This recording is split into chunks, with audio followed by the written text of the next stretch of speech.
Today we're gonna be doing some self-portraits for me and my wife today because I wanna do a little bit of just some, couple self-portraits, and I think it'll be a great day since festivities are coming and some people might not be able to hire a photographer for their, Christmas photos. So we're just gonna do it with our photos ourselves with our camera. So if you own a camera, you're more than likely able to do this, and you can even do it with your phone as well. Just gotta have a tripod, and that's pretty much it. So let's get to it. Boom.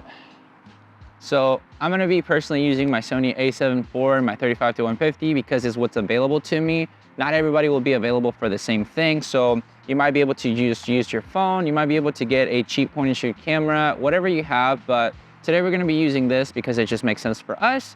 But if you have anything else, just use whatever you can because the best camera is the one that you have with you. One thing that will help you out to make sure that you take some photos, that you want to take with your couple or whoever you want to, is get some inspirations wherever you can get them from. That can be from Instagram, that can be from Pinterest, whatever you want to find that gives you a little bit of an idea of what kind of poses you want to have. For ourselves, we just went ahead and found some stuff on Pinterest that we wanted to capture and just some ideas that we had for ourselves that we thought would look cool in the moment and we just wanted to capture. The main thing that we wanted to make sure of is that we wanted to take photos that we could have for having kind of like a wide shot, establishing shot, medium shots, up close and personal, and just kind of random shots to piece it all together.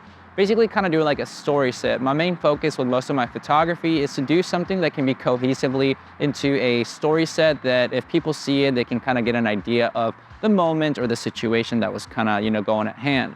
For us, we wanted to make sure that we had some nice photos with ourselves, just kind of having an establishing shot here, like how we have with the nice location. Symmetry is something that's always nice when it comes to the portraits. So if you're gonna be taking some self-portraits, try to find the angles that make sense to get as much symmetry as you can, or just kind of leading lines that can help out to capture your audience when you're taking photos of yourself, because if it, brings the eye to the beholder into the photo where you want them to look at, makes it a lot nicer. So for us first, we're gonna be doing where we take photos here. We're doing a little bit more of the establishing shots, and we're also going to be doing a little bit more just kind of stationary kind of photo style.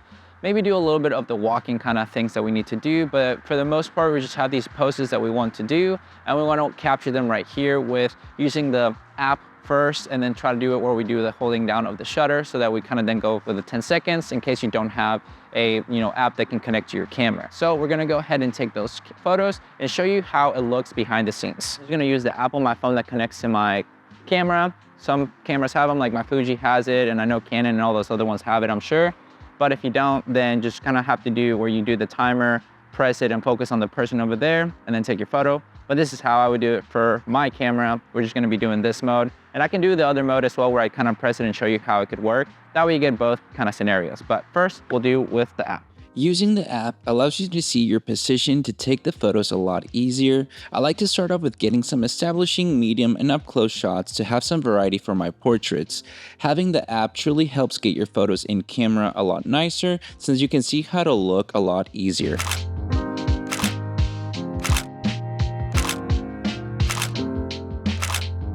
So we've done the one with the app and just used one of the apps that connects to my Sony camera. This time I'm gonna do a couple photos where I just focus on her, set it up, do the timer, run over. That way you guys can see how I would do it so that you get a little bit of an idea if you don't have an app that connects to your camera.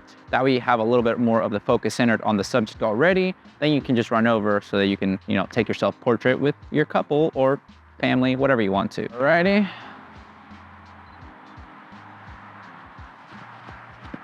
Well, then move over one spot and then start walking a little bit slow.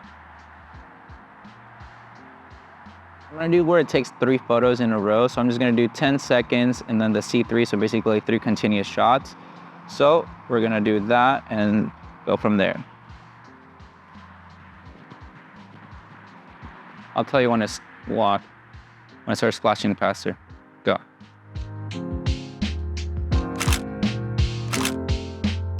Using the timer method can be great, but can also take a few more tries. You might have to keep going back and forth, it might take you a couple attempts to get the photos you're wanting, and might be frustrating at times using this method. But as always, use the gear that's available to you and just take the shot.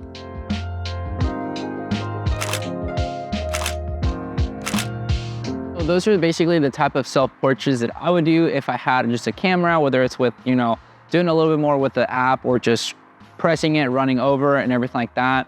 Right now, I want to move on to do a couple more detail shots where it's more up closer, filling in the frame a little bit more, because those are a little bit harder to do whenever you don't have somebody getting the detail shots. So we're gonna try and do a little bit more detail-oriented shots with up closer, maybe portraits, and pretty much go from there, because so far I've been enjoying seeing these photos. We don't get to do a lot of portraits together because most of the time I'm the one that takes the photos for a lot of the stuff. So it's always nice to be in the photos and have memories created that way, because you always want to have those for, for memories, looking down the road and everything like that. So let's get to some more detail-oriented shots. Capturing medium shots helps fill the screen to get some nice details that some might often look over. I like to use these medium shots to bring attention to different details in my photo set.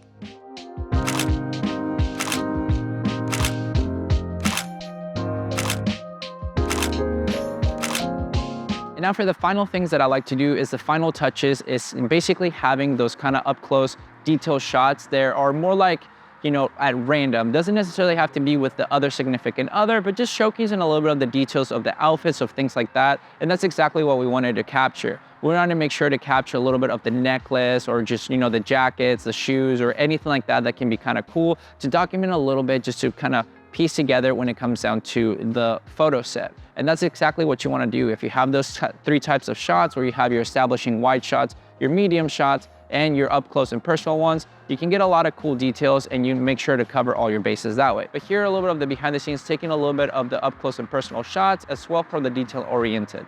Up close and detail shots can be used to focus on very specific details in your photo shoot. Sometimes I use it to focus on the outfit details, shoes, or jewelry to be able to sprinkle in a nice photo set to keep the attention of the audience hooked.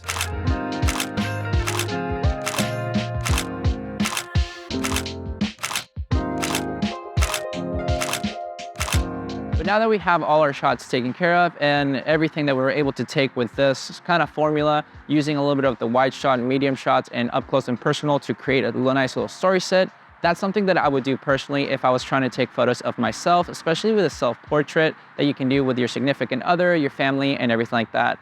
Hopefully these tips help you out, because this is what I do for myself, and I've really found that it really works for myself, and I found enjoyment to do it. And it's really nice to capture moments with my wife, since we don't get to do it as often as we want to, because, well, I'm usually either one taking the photo or she is. Now it's nice to take our time here where there's like a nice section that we don't have to feel rushed to take our photos. And if you're able to do that for yourself, definitely encourage you to do it, so you can have some nice photos of yourself and, have those memories to share around in your social media, family, friends that I'm sure are gonna be appreciating as well. Those are all the tips that I have for you today. So if you're gonna go take some self-portraits, make sure to have yourself a nice tripod, because that's the most important thing that you have besides your camera, so that you're able to take your photos. And if you ever have any more questions of what I could help out with, please leave a comment down below. I'd be more than happy to help you guys out to get anything that can help you out to take some nice portraits of yourself with just yourself, or with anybody else that you want to take them with. But with all that said and done, guys, thank you so much for watching this video. Make sure to like and subscribe, share this video with a friend. I'll catch you guys in the next one.